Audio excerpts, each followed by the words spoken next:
bagara. Lab sindikatuaren helburua lan eskaintza publiko gardenak eta bidezkoak dira. 2016-17ko epe prozesuan, hainbat mediku ohartarazi ostean beste behin ere azterketa filtratu egingo zirela, salaketa eta lan prozesu bati ekin genion. Orduko zuzendaritzaren dimisioa bultzatu zuena eta praktika horiek desnormalizatzea lortu zuena. Gaur egun daukagun epe eredu hau ez da egokia.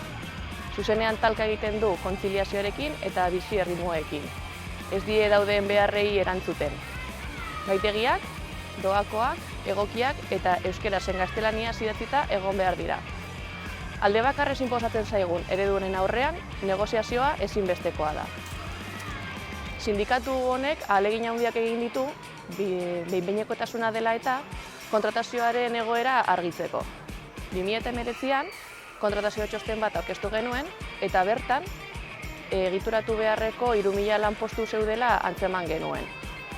Ezinbestekoa da prekarizatutako lanpostuak egonkortzea eta lantokietan dauden beharrak aztertzeko lankarren komisioak eratzea.